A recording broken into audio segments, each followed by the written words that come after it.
I write books because the greatest influence on my life were the books that I read.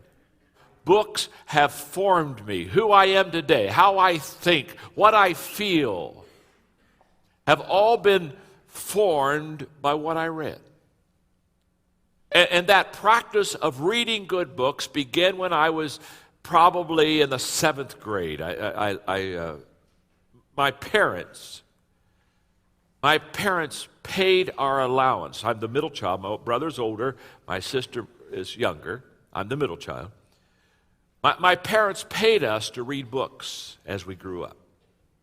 That's how we got our allowance. Our allowance was based on reading books. They would select the books, they would put them in our hands, we would read them, and then over the dinner table at night, we would talk about what we were reading. That was our dinner discussion.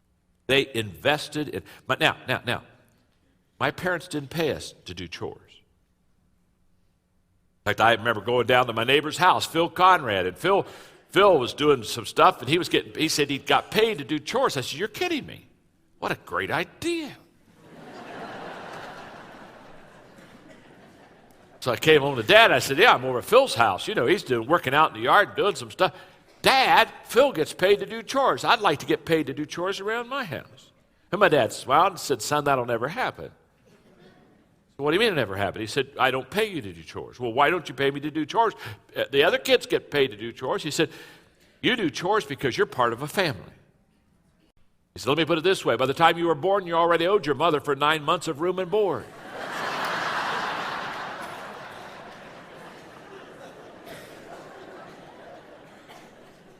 So shut up and take out the garbage. Well, why would I pay you to take out the garbage unless I wanted you to grow up and be a garbage man? I put my money, he said, where my values are. And if I can fill your mind with the right thoughts, it'll be amazing what you can accomplish in life. Now, I say that to you because many of you are parents and many of you are grandparents. I would highly suggest you start investing in your children and your grandchildren by picking out and putting in their hands books that'll change their life. It'll be the greatest investment that you ever make. Right now, we have 5 grandchildren, and I'm picking their library out right now. I pick out the books, and as they get certain ages, I will pay them to read the books, and then we'll discuss what they read. My son, Joel, wasn't a reader, so back in that day, he listened to tapes more than read books. I'll never forget the day that he gave me his one-page report. Where they get their money is when they give me the one-page report. They read the book, then they give me a one-page report on what they learned from the book and how they're going to apply it to their life. And I'll never forget when my 11-year-old son wrote down, "Dad, as I have finished reading this attitude book, I have come to the conclusion that my attitude, more than anything else, will determine my success in life."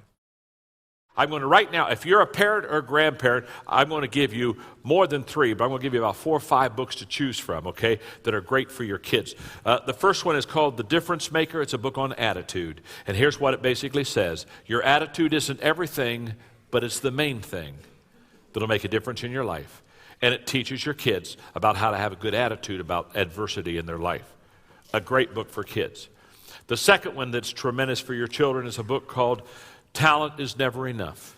It's a book that basically says no matter how talented you are, you have to make right choices and become a talent plus person. How many of you know somebody that's highly talented but just never can seem to get successful? You know what I'm talking about? You know why? They don't understand. Their talent is not this is great to get into kids at a young age because talent separates kids at a young age, and you got to help them understand. It's great that you're talented. It's wonderful you're in that gifted program. Good for you. But it's the choices you make that are really going to bring you success. The next great kids book is Failing Forward.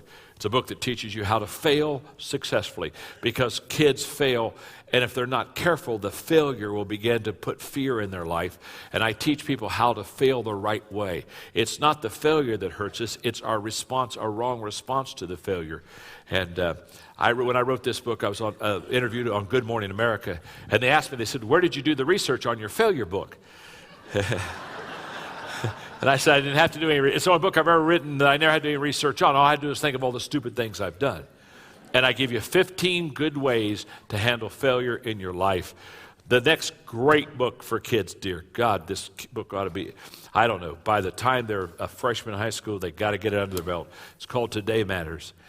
It basically says the secret of your success is determined in your daily agenda. It's not something out there that you're hoping for someday somewhere under the rainbow. It's the things that you do daily. Basically, I take success and help you understand it's in the daily management of certain decisions. And I have 12 decisions that you want to manage on a daily basis. That makes up the 12 chapters. A great book. My wife says this book is me. She says, John, of all the books you've ever written, if anybody ever wants to understand you, this is the book. It's called Thinking for a Change. Remember earlier I said the greatest difference between successful and unsuccessful people is how they think. And I identified 11 thinking patterns that successful people engage in that just sets them apart.